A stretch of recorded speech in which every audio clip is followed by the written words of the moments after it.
여러분들 반갑습니다. 지난번 5번째 주에는 제가 여러분들하고 함께 못했던 것 같아요.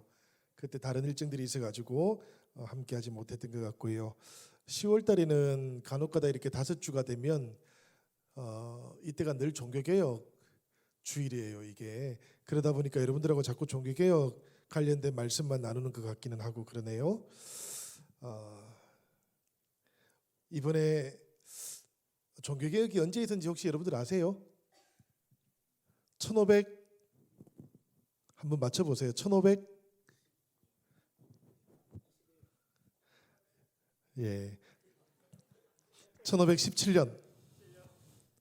여러분들하고 사실은 제가 조금 기회가 되면 종교개혁지 한번 가보면 좋겠어요. 우리 청년들하고. 사실은 이제 독일, 스위스, 체코 한 요 정도 돼요. 유럽의 종교개혁지 물론 더 많이 있기는 한데 중요한 지역은 그 정도 되는데 우리 청년들은 한번 가보면 좋겠다. 우리 어르신들한테도 제가 가보면 좋겠다고 말씀을 드렸지만 청년들은 특히 좀 가보면 좋겠다 이런 생각이 좀 많이 들어요. 왜 그런가 하면 우리 신앙에 좀 뿌리 같은 것들, 우리 개신교 신앙의 뿌리 같은 것들이 거기 있거든요. 그래서 우리가 그냥 눈으로 보는 것뿐만 아니라 좀 가서 경험하고 배우고 이럴 수 있으면 좋겠다. 좀 그런 생각도 듭니다. 여러분들께서 많이들 의논도 해주시고 또 교회랑 또 잘 의논해가지고 한번 좋은 기회를 만들면 좋을 것 같아요. 1517년 10월 31일 날 비텐베르크라는 곳이 있어요. 우리 지도 한번 띄워봐 주실래요? 화면을 못 띄우나요? 띄우네요. 저기 보면 이게 지금 독일의 서쪽에서 동쪽으로 이렇게 방향을 잡아 놓은 거예요. 그래서 제일 오른쪽 끝에 보면 비텐베르크라는 곳이 있죠. 그죠? 저 비텐베르크가 1500년대 중에서는 아주 유명한 대학이 있던 도시예요. 저기가 할레 대학, 비텐베르크 대학이 저기에 있었는데 그 바로 옆에 수도 귀족들 정도가 다니는 교회가 있었어요. 성교회, 성으로 되어 있어가지고 성교회라고 부르는데 루터가 저 대학의 교수였거든요. 그런데 어느 날 갑자기 10월 31일 날 95개조 반박문을 써가지고는 저 성교회 문에다가 딱 붙여버린 거예요. 물론 라틴어로 썼어요. 그러니까 사람들은 잘 읽을 수가 없었지요. 대학 사람들만 읽으라고 붙였던 거예요. 그런데 그 내용이 너무나 파격적이어가지고 그 당시 카톨릭을 비판하는 내용이 많이 들어있었던 것이지요. 그러다 보니까 이게 점점 이제는 라틴어가 아니라 독일어로 번역돼가지고 퍼져나가기 시작했어요. 하필이면 저 비텐베르크라는 도시에 그 유명한 화가가 있었어요. 크라나흐라는 화가가 있었는데 저 인쇄술이 거기에서 그래서 발전이 꽤 많이 돼 있었어요. 저거를 인쇄해가지고 어디로 보냈는가 하면 마인츠 쪽으로 보냈어요. 마인츠에 누가 있었는가 하면 구텐베르크 있죠. 구텐베르크가 뭘 발명했죠? 인쇄술. 이 인쇄술을 가지고 그 번역된 글을 온 유럽에다 다 퍼뜨려버린 거예요. 놀라지 마세요 여러분들. 그 당시에 지금처럼 우체부가 많이 있는 것도 아니고 그러는데 거의 한 달 정도 시간 안에 이 루터가 썼던 95개조 반박문이 유럽 전체에 다 퍼지게 되었다 그럽니다. 그 정도로 엄청난 사건이 되었던 것이지요. 이날을 기점으로 해가지고 대부분의 개혁 교회들이 10월 31일 여기에 제일 가까운 주일을 종교개혁 주일로 지켜오기 시작했던 거예요. 2017년도가 500주년이 되었어요. 그리고 2023년도는 그러면은 몇 번째가 될까요? 56은 아니고 506이다 그죠? 506번째 종교개혁 감사주일이지요. 감사주일을 우리가 지키게 되었던 겁니다. 사실은 우리들이 이 날을 지키는 이유가 있어요. 뭔가 하면 과거의 역사를 돌아보면서 우리들 신앙의 길을 새롭게 인도해 주셨던 하나님께 감사하려는 거예요. 우리가 그냥 그날을 기념일만으로 지키는 건 아니지요. 그죠? 하나님께 감사 드리기 위해서 이 날을 지키는 것이고요. 또 하나 이유가 있다면 우리가 개혁교회지 않습니까? 개혁된 교회가 아니고 개혁하고 있는 교회예요. 그래서 오늘 이 시대에도 나의 신앙이 다시 개혁되기를 바라는 마음으로 이 날을 지키고 있는 겁니다. 그러니까 우리 개신교회는 개혁이 끝난 교회가 아니에요. 계속해서 앞으로도 계속해서 주님이 오시는 날까지 계속 변화시켜가는 교회, 그런 교회가 우리 개혁교회인 것이지요. 뭐 개혁교회 이러니까 좀 낫습니다, 그죠?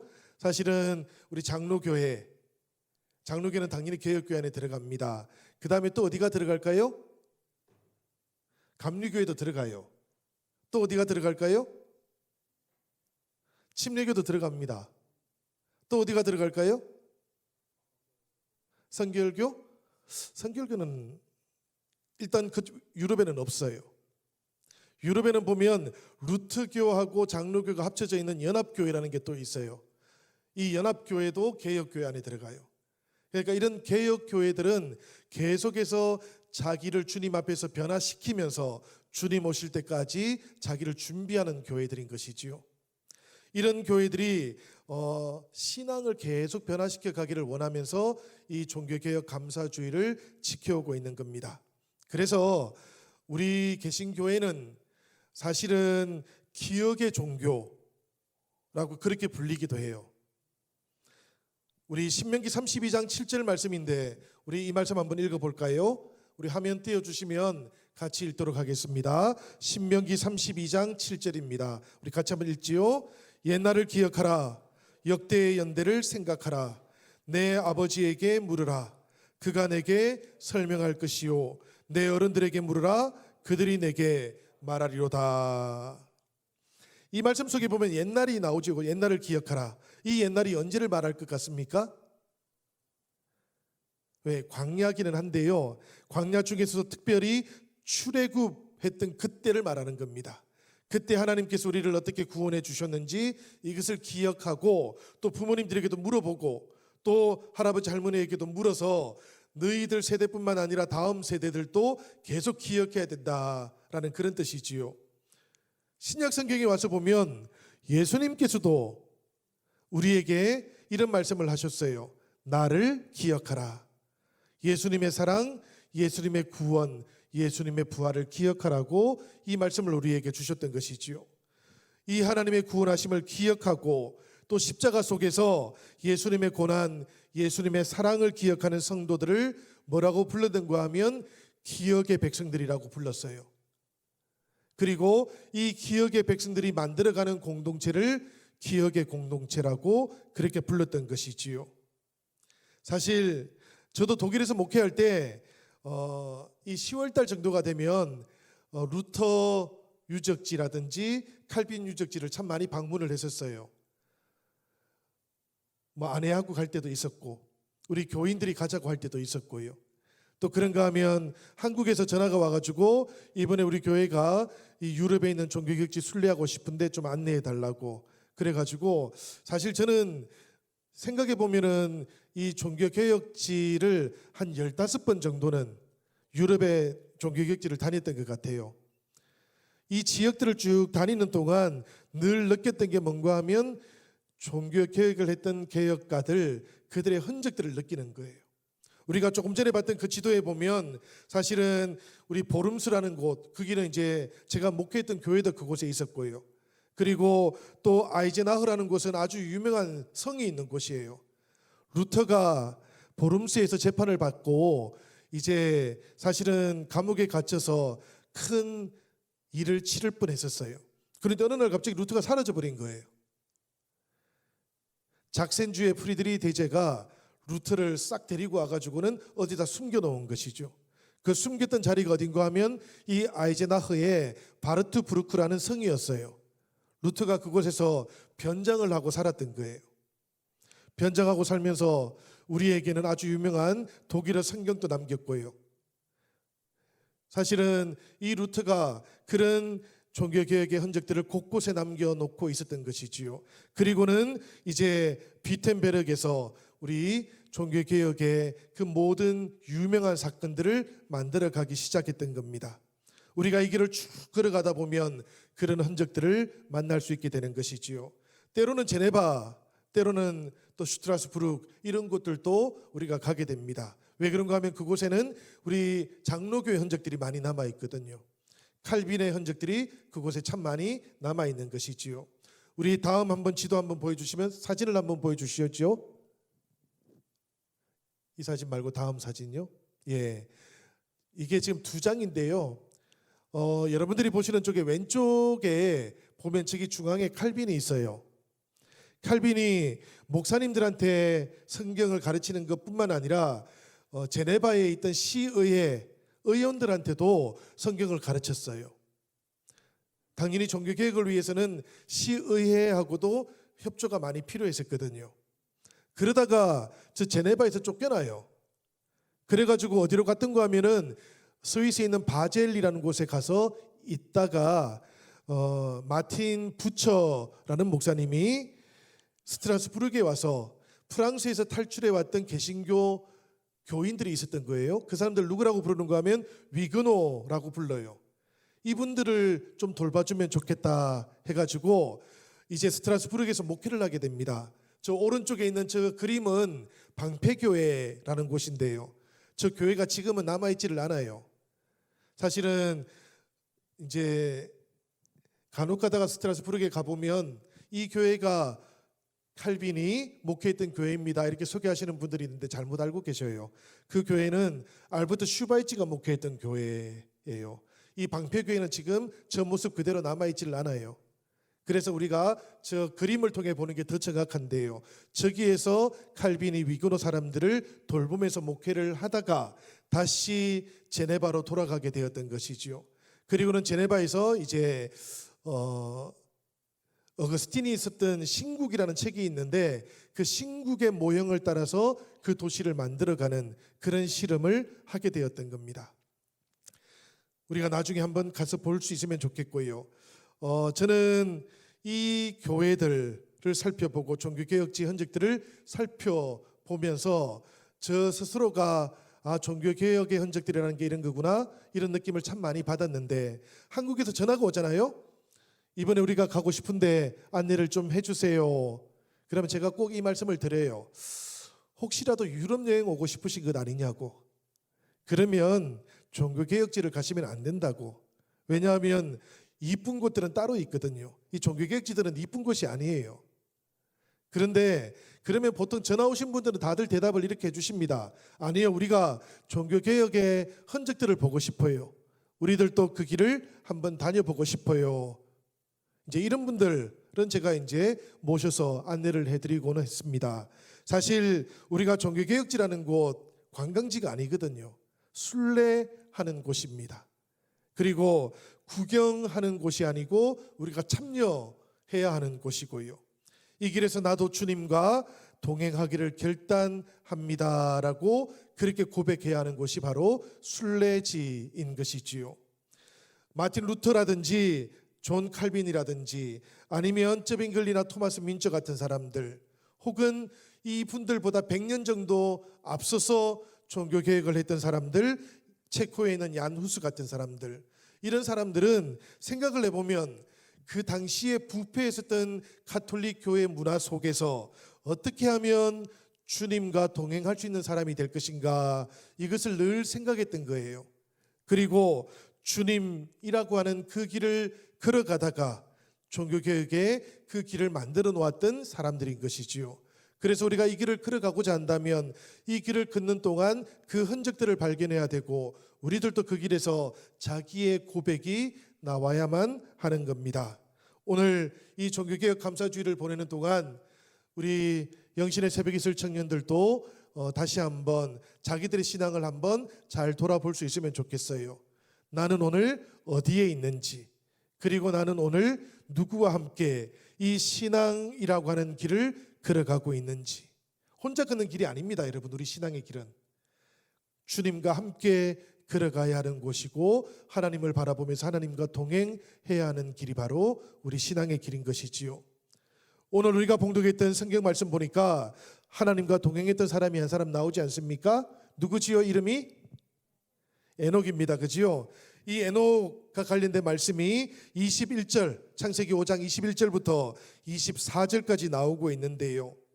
이 말씀을 보면 에녹이 했던 특별한 행동이 하나 있습니다. 그지요? 바로 하나님과 동행했다. 5장은 쭉 보면 일종의 역사 족보 같은 거예요. 언제 태어났고 자손을 언제 낳았고 그리고 몇 살에 죽었더라. 구조가 똑같아요. 이렇게 계속 반복돼요. 그러다가 21절에 와서 에녹을 만나게 되면 표현이 달라지는 걸 우리가 발견하지요. 이 에녹과 관련해서는 보니까 65세에 무드셀라를 낳았고 무드셀라를 낳은 후에 300년을 살다가 죽었더라. 보통은 이렇게 기록이 돼야 되는데 에녹은 그렇게 기록이 안 돼 있는 거예요. 이상한 것이지요. 보니까 300년을 하나님과 동행하며 자녀들을 낳았고 365세를 살았더라. 그 다음 보시면 에녹이 하나님과 동행하더니 하나님이 그를 데려가심으로 세상에 있지 아니하더라. 모든 족보에 몇 살까지 살고 자녀를 언제 낳았고 몇 살에 죽었더라라고 되어 있는데 에녹은 그렇게 기록이 안 되어 있는 것이지요. 대단히 특이한 내용입니다. 왜 에녹은 이런 족보를 남겼을까? 왜 하나님과 좀 다른 관계, 밀접한 교제를 할 수 있었을까 생각을 해보면 이 65세 때의 에녹을 우리가 주목을 해봐야 돼요. 65세 때 무드셀라를 낳은 후에 에녹은 하나님과 동행했다라고 표현하고 있기 때문이지요. 사실 무슨 일이 있었는지 우리가 몰라요. 성경이 우리에게 알려주고 있지를 않습니다. 그런데 그럼에도 불구하고 우리가 한 가지 알 수 있는 것은 65세 이전과 이후의 300년 세월이 너무나 달랐다라는 것이지요. 완전히 다른 인생을 에녹이 살았다라는 그런 이야기입니다. 그래서 우리가 짐작해 볼 수 있는 게 하나 있어요. 에녹은 이 65세가 되었을 때 인생의 결정적인 전환점을 맞이하게 되었다라는 그런 이야기입니다. 이 결정적인 전환점이 무엇일까 생각해 보면 하나님을 아주 구체적으로 만나게 되었던 것이지요. 종교개혁의 길을 걸어갔던 루터와 칼빈, 저빙글리와 민저도 우리가 생각을 해보면 하나님의 말씀으로부터 이런 결정적인 전환점을 발견했던 사람들이었어요. 야누스와 이클리프 같은 사람들, 이 사람들은 하나님의 말씀에서 값없이 주어졌던 하나님의 은혜를 발견했었고요. 그리고는 이 은혜를 결코 포기하려고 하지 않았던 겁니다. 우리들도 우리들 자신을 한번 돌아볼 수 있으면 좋겠어요. 여러분들도 저도 성령과 함께 변화를 체험했던 사람들이지요. 그리고 주님을 다시 만나서 우리 주님과 함께 이 시당의 길을 걸어오고 있는 사람들이기도 합니다. 만약에 우리들에게 이런 변화가 없었다면, 이런 전환점이 없었다면 에녹이 체험했던 것 같은 그런 기회, 변화, 이런 것들을 우리는 경험할 수가 없었을 거예요. 그렇다면 하나님과 동행하는 사람도 되기가 어려웠을 것 같습니다. 내 지식이라든지 내 경험, 이런 것들로 세상에서 원하는 것들을 성취하면서 살아갈 수 있을 것이다, 이렇게 자신해버리고 나면 심지어는 하나님을 잘 찾지도 않을 것 같기도 합니다. 그런 사람들이 우리들인 것이지요. 우리가 주님을 만나고 변화의 시간들을 가지지 않았더라면 우리는 그렇게 살았을 사람들이다라는 이야기예요. 그래서 우리가 이 종교개혁 감사주의를 지키는 겁니다. 이 시간들을 통해서 다시 한번 하나님의 은혜를 감격적으로 만나고 싶기 때문이고요. 이 변화의 계기를 다시 한번 내 스스로가 체험하면서 살아가기를 원하기 때문이지요.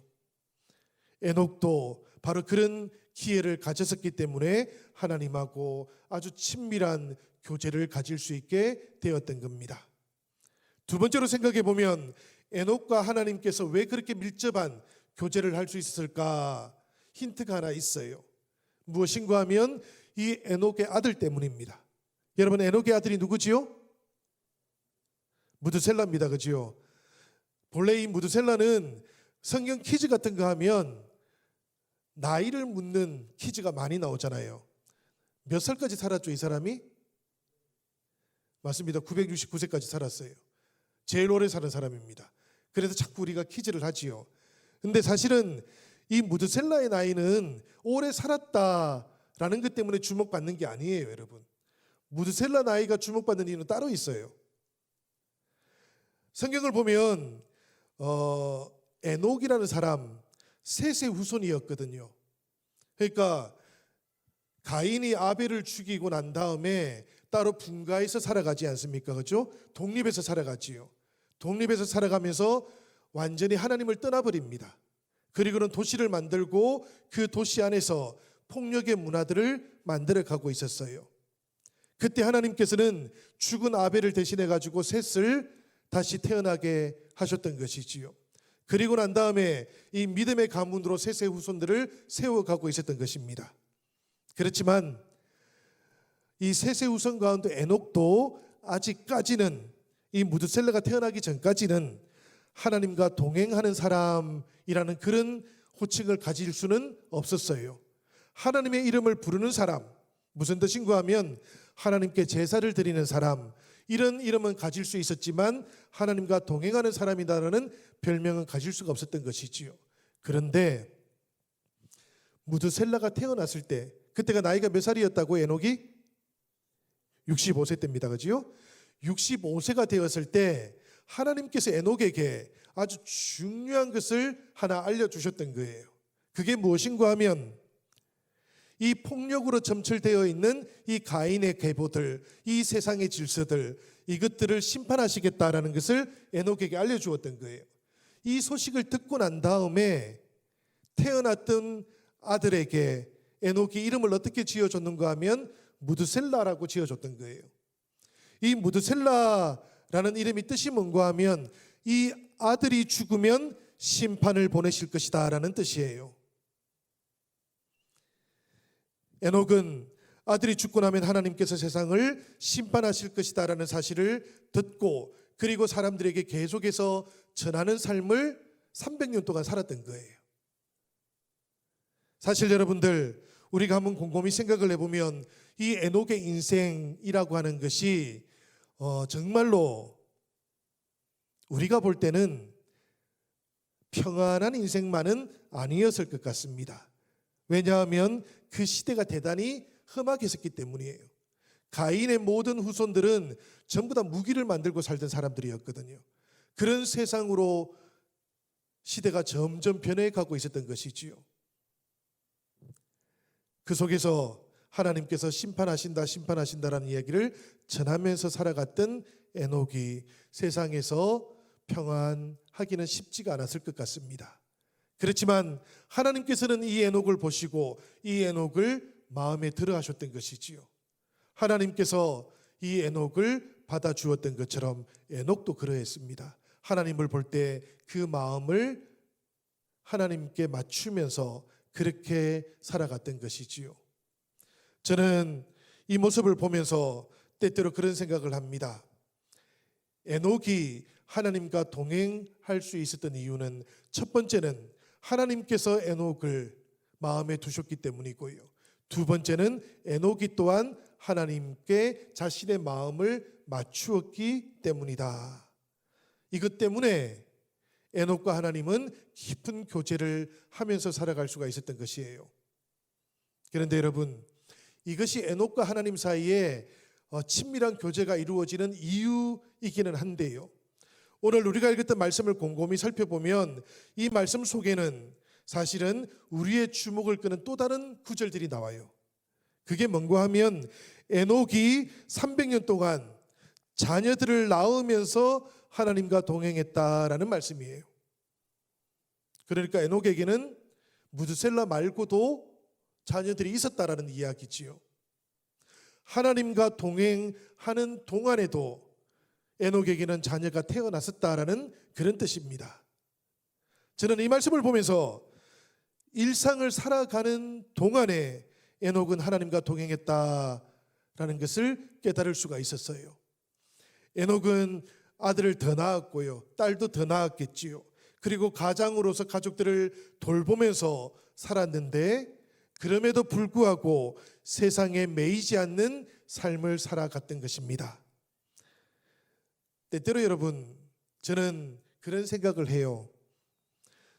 우리 청년들 결혼하는 나이가 꽤 많이 늦어졌지 않습니까? 그죠? 요즘 우리 아기들이 있는 이제 결혼한 부부들 우리 교회 꽤 많이들 찾아오셔요. 이 주변에서 새로 이제 이사 와가지고 우리 교회 찾아오는데 보면은 나이대들이 대부분 다 40대들이에요. 그런데 40대인데 아기들인 거예요. 자녀들은 전부 다 아기들이에요. 그러다 보니까 교회에서 옛날 같으면 40대 무렵에 했던 봉사들을 하지 못해요. 왜냐하면 아기들을 돌봐야 되기 때문에. 그러면 옛날에 40대들이 했던 봉사들을 누가 할까요? 50대가 하겠지요. 그렇게 되는 겁니다. 그러고 나면 50대가 했던 봉사는 60대가 하게 될 거고, 60대가 했던 봉사는 70대가 하게 될 거고, 그죠? 점점 이렇게 미루어져 가겠지요. 이게 한편으로는 이해가 돼요. 그러나 또 다른 한편으로는 받아들여지기 어려운 측면들도 있어요. 왜 그런가 하면 제가 종종 우리 영신교회 이제 지금은 70대가 되신 권사님들 이야기를 들을 때가 있거든요. 그 권사님들은 자녀를 키우면서 교회를 섬겼다 그래요. 여러분들 부모님들 세대이시기도 할 텐데요. 여러분들을 돌보면서 다른 한편으로는 필요한 교회의 여러 가지 섬김들을 감당하는 세월들이 있었는데, 이제 교회가 그런 섬김의 문화들을 잃어버리고 있다는 것이지요. 이걸 어떻게 하면 좋을까? 사실은 목회자로서 저는 많이 고민이 됩니다, 여러분. 청년인 여러분들하고도 이런 이야기들을 예배나 설교 때가 아니라 조금 더 편안한 자리에서도 해보고 싶기도 해요. 오늘 이 말씀 속에 보면 에녹은 조금 다른 방식으로 하나님과 동행하고 있었다는 것도 저는 발견을 합니다. 하나님과 동행을 하고 있던 동안에도 에녹에게는 자녀들이 태어났었고요, 이 자녀들을 돌보는 것과 함께 그럼에도 불구하고 세상에 매이지 않는 성도로서의 삶을 살아갔었고, 이 모습을 하나님께서는 기쁘게 받아주셨다는 것이지요. 히브리서 11장 5절을 보면 이런 말씀이 나옵니다. 믿음으로 에녹은 죽음을 보지 않고 옮겨졌으니 하나님이 그를 옮기심으로 다시 보이지 아니하였느니라. 그는 옮겨지기 전에 하나님을 기쁘시게 하는 자라 하는 증거를 받았느니라. 여러분, 하나님께서 죽음을 보지 않도록 에녹을 옮기셨다 그래요. 이게 이제 에녹의 족보의 특이점이지요, 그죠? 그런데 사실은 더 특이한 건 여기에 나오는 겁니다. 옮기시기 전에 하나님께서는 에녹에게 하나님을 기쁘시게 하는 자라고 하는 증거도 주셨다는 거예요. 무엇이 하나님을 이렇게 기쁘게 하셨을까? 히브리서 11장의 여러분들 제목이 뭐지요? 히브리서 11장 믿음입니다. 믿음장이에요. 믿음으로 아브라함은 어떻게 했고, 믿음으로 다윗은 어떻게 했고, 믿음으로 에녹은 이렇게 되는 거예요.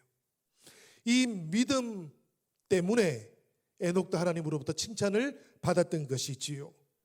사실은 에녹의 신실한 믿음, 이것이 우리가 주목해야 하는 한 지점이다라는 그런 뜻이에요.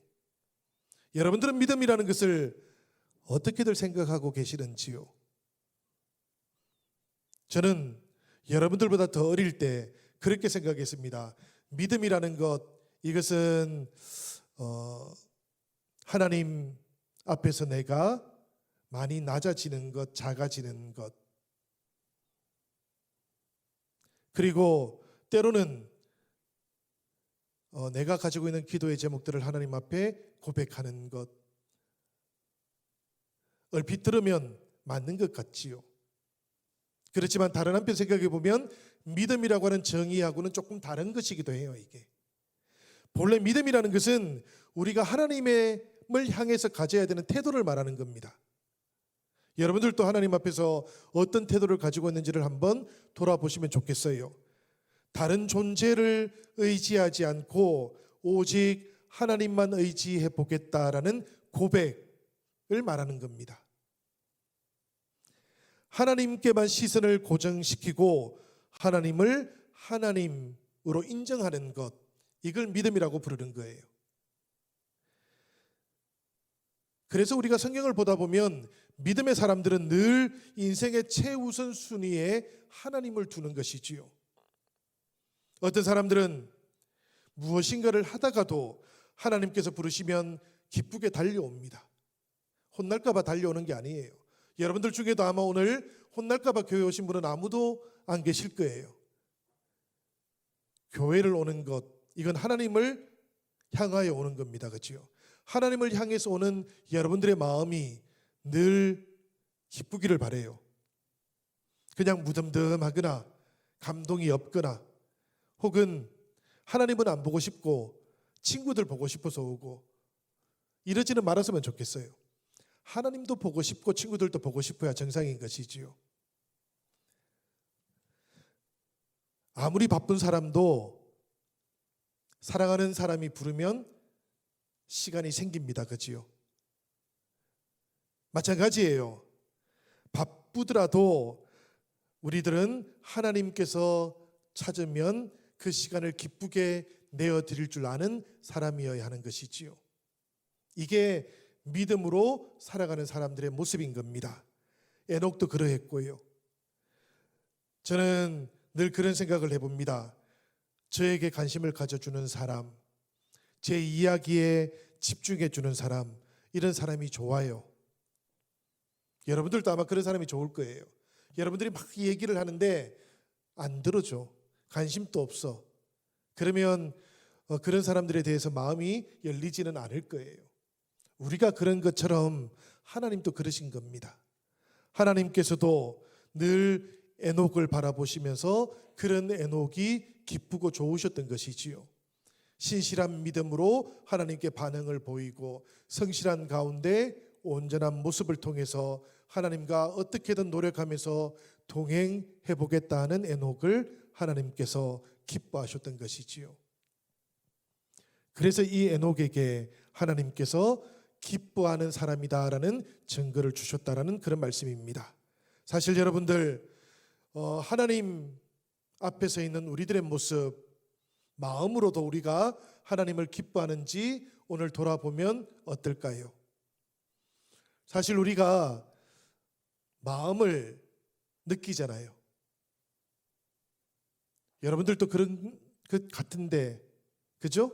여러분들 이곳에 있는 분들 우리가 일주일에 한 번씩 혹은 주중에도 만나고 이러다 보면 이야기를 나누기도 하고 또 표현을 하기도 하지만, 그러나 사실 그보다 더 중요한 것 가운데 하나는 우리가 마음을 느낀다라는 거예요. 사람이라는 존재는 마음을 느끼는 영적인 존재인 것이지요. 하나님께서도 똑같습니다, 여러분. 하나님께서도 우리를 만나실 때 겉모양만 보고 만나지 않으시는 거죠. 우리들의 마음을 하나님께서는 느끼는 겁니다. 그래서 하나님께서는 늘 마음은 딴 데 가 있고 의무감으로만 나오는 사람들보다는 마음으로 하나님을 만나고자 하는 사람들을 기뻐하는 분이신 겁니다. 사실 에녹은 좀 다른 사람들하고 달랐던 것 같아요. 하나님 만나는 시간이 되면 신이 났던 사람이었고요. 하나님께서 말씀하시면 길을 쫑긋 세울 줄 알았던 사람, 그런 사람이 에녹이었던 것 같습니다. 그래서 이 에녹을 보시면서 하나님께서는 그런 마음을 품으셨던 것이지요. 저 에녹은 내가 책임져야 되겠다. 그래서 이 창세기 5장의 족보 속에 에녹은 이 땅에 자신의 모습을 남겨놓지 않게 되었던 겁니다. 저는 독일로 유학 갔던 청년들에 대한 기억들이 있어요. 이분들이 사실은 낯선 땅, 말도 통하지 않는 곳에 와가지고 유학을 시작하는데요. 그렇게 와가지고는 아무 준비도 되어 있지 않은데 교회를 찾아오는 거예요. 그분들을 보다 보면 저절로 안타까운 마음이 들어요. 특히 독일은 여러분들 돈이 없는 사람들이 유학을 많이 오는 것이거든요. 그러다 보니까 형편도 좋지를 않아요. 목회자로서 제가 그분들을 보다 보면 자꾸 애가 쓰이는 거예요. 어떻게든지 좀 돌봐줘야 되겠다 그런 생각도 들고, 그러다 보면 기도를 하게 되고 밥도 먹이게 되고. 그런데 여러분, 저는 이런 마음처럼 하나님께서 에녹을 볼 때 하나님께서도 그런 마음을 가지지 않았을까, 그런 생각이 들었습니다.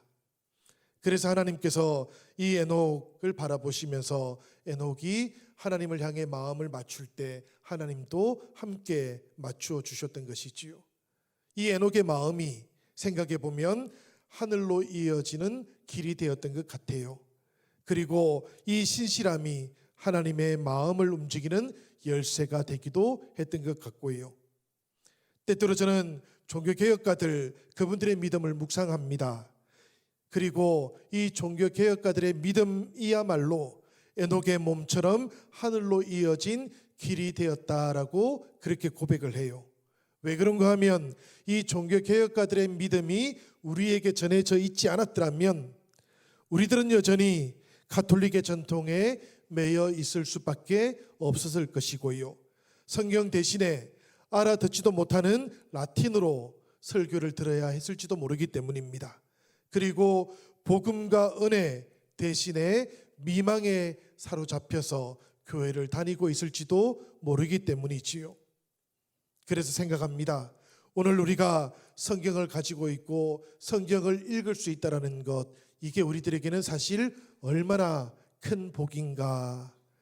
우리들이 사용하고 있는 일상 언어들로 우리가 설교를 듣기도 하고 복음의 말씀을 받아들이기도 한다는 것, 이것은 또 우리들에게 얼마나 큰 은혜였던가. 일상의 언어가 있었어도 종교개혁 시절 직전에는 모두가 다 라틴어로만 교회에서는 언어를 사용했던 거예요. 누구도 알아듣지를 못했습니다. 사제들 외에는 누구도 알아듣지 못하는 그 예배 속에서 사람들은 내용도 모른 채 오고 가기만 했던 것이지요.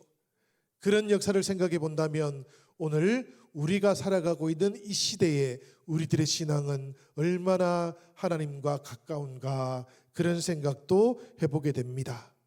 사랑하는 우리 새벽이슬 청년 여러분, 주님과 동행하는 길이라는 것, 이것은 늘 우리들에게는 참으로 신비롭고 새로운 길이기도 한 것 같아요. 때로는 우리가 마음이 맞지 않는 사람하고 함께 있으면 차를 타고 여행하는 거 싫지 않습니까? 불편하잖아요.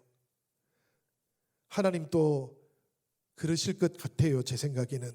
그래서 하나님께서도 하나님의 마음에 맞는 사람을 찾으시는 것이지요. 하나님께서 다윗을 발견하시고는 이렇게 감탄하셨습니다. 이새의 아들 다윗을 내가 만나니 내 마음에 합한 자다. 그리고는 이 다윗과 함께 하나님께서는 하나님의 나라를 이루어 가셨던 것이지요. 사실 에녹도 그와 같은 사람이에요. 에녹은 업적을 만들었던 사람이 아니거든요. 오직 한 가지 했던 게 있다면 하나님과 마음을 맞추었던 사람이었던 거예요. 그리고 하나님께서는 이것을 가장 기뻐하셨던 겁니다. 오늘 우리들도 다시 한번 우리들 신앙의 길 돌아보십시다. 내가 걸어가고 있는 이 길이 어디로 가는 것인가, 무엇을 향하고 있는가, 이것도 중요하겠지만 이것보다 더 중요한 것이 하나 더 있어요. 이 길을 내가 지금 누구와 함께 가고 있는가, 누구와 함께 걸어가고 있는가에 따라서 그 길의 성격이 정해지기 때문에 그렇습니다. 우리들이 힘들고 어려운 길이라고 할지라도 우리 주님과 함께 그 길을 걸어가기만 하면 그 길은 기쁘고 힘이 나는 길이 될 수도 있는 것이지요. 그래서 저는 개혁이라는 것, 변화라는 것을 조금 다르게 생각을 해보게 되었습니다. 우리가 놓치고 있던 것들 붙잡는 것이 개혁이고 변화일 것 같아요.